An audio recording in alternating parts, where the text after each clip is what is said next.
Hi, I'm Julia, the wine. Hi, I'm Samora, the rum. We met in London, fell in love, and moved to Ireland. We share tips on being an expat, travel, cultural experiences, and living life efficiently. Hi, I'm Samora, the rum. And I'm Julia, the wine. Yes, and we're back again with another section on how to find a flat in Dublin. Last time we spoke about finding your perfect neighbourhood. Now we're going on to how do you actually go and start finding a flat. When we arrived in Dublin 2 years ago, we had no idea how difficult it would be to actually find a flat.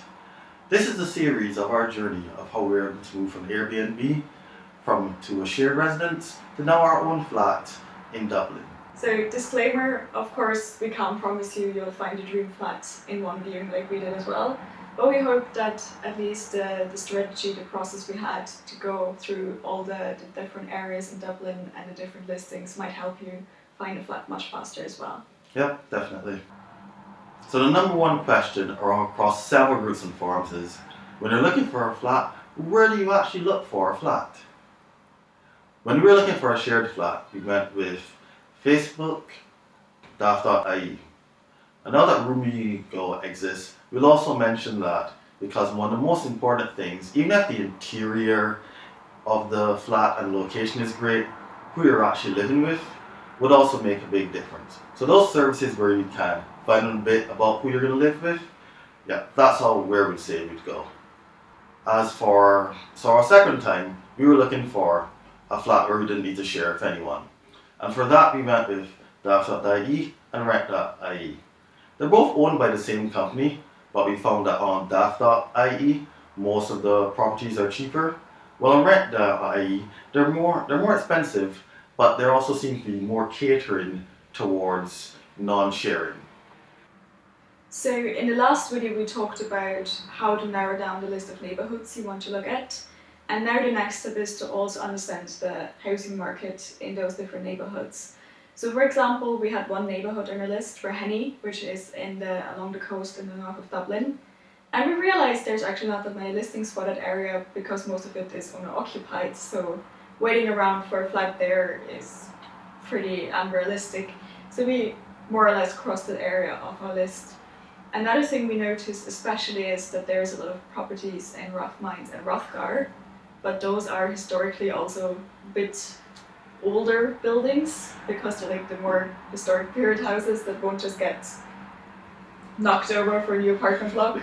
So if you like us don't want a period house, that was like a clear no-go. Like yes, we told in the first video. Yeah, like we told in the last video, that's a clear no-go for us. We more or less cut those areas off of our list as well because we wouldn't find the type of flat we were looking for in those areas. Yeah, one of the next steps is understanding the terms. See my face? The face of utter disappointment. That's what happens when you think you see a nice flat and you show up there and it's, for lack of a better term, quite disappointing. A lot of properties, you really have to look at the pictures, look at the images. What we recommend is that you only look at flats that have photos, clear photos of what the flat looks like.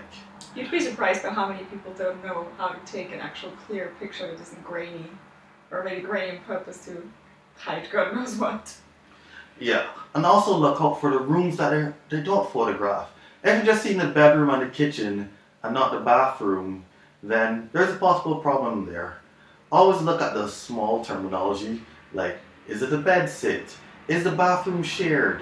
Because sometimes it's a situation where they're trying to pull the wool over their eyes and it may not actually be what you expected. When you look at the type of flat it is, you also really have to know what it is. So studio apartments, bedsits would be very small type of flats that are more or less a room. Like in a lot of cases, as you'll see in images, it's pretty much where you can wash your dishes from the bed because the bed's in the kitchen, that's how small it is.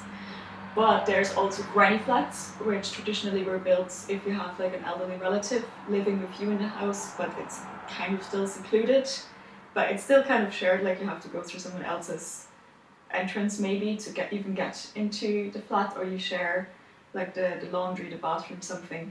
So if you want really your own flat, make sure it says flat or apartment and it doesn't have any of those features and it has its own entrance. Because even those can be very tricky to find sometimes, having your own door to your own flat. Yeah, and to follow on from that, you can also check these things by going on Google Street View, getting the address and looking at what the actual flat looks like outside will let you answer these questions. If you see a building from the layout, from out the window, you can't really see anything, it's probably a basement and, you know, you'd rather have natural light coming in. As much light as you can get in Ireland anyway. So the first thing I look at with flats as a stereotypical Austrian is the bear rating. So I realized a lot of people don't even know there's bear ratings in Ireland or what they are. So basically it's the building energy rating, and what it tells you is how energy efficient is the building. So it goes from a scale of like A to around G, and the closer to A, the better the energy efficiency is. So it's better insulated, it'll be less drafty, less cold, you'll also spend less on bills. And that's really what you want to look at. So that when you look at the flat, because for everything with above 35 square meters, it is mandatory that the letting agency or landlord lets you know the BER if you ask. So by that you can also get a feeling for how expensive the flat will be in terms of bills.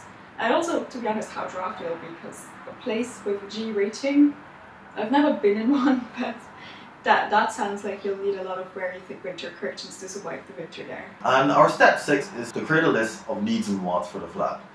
For us, as you're starting to look around these locations, you start realizing that the budget may be a bit out of your price range. So unfortunately, you've got to make some sacrifices.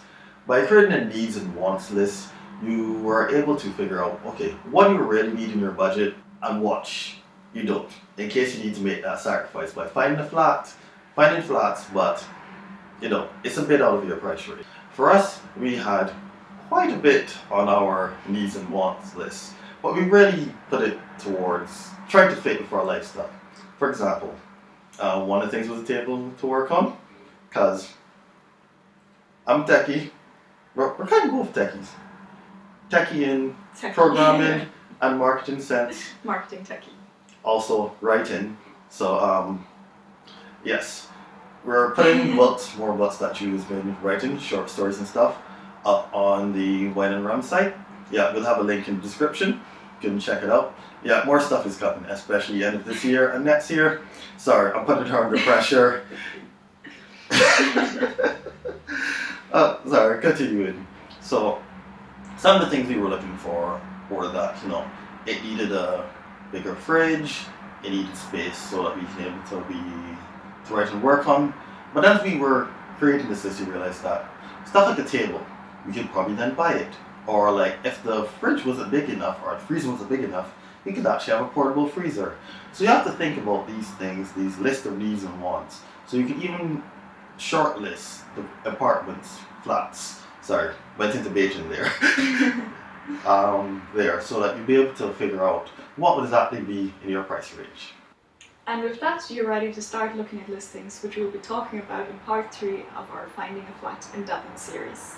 So make sure you subscribe and like the video if you want to see more about our adventures in Ireland, Barbados and Austria. And if you have any specific questions, let us know in the comments. Yep, that's all for now. See you later. Bye.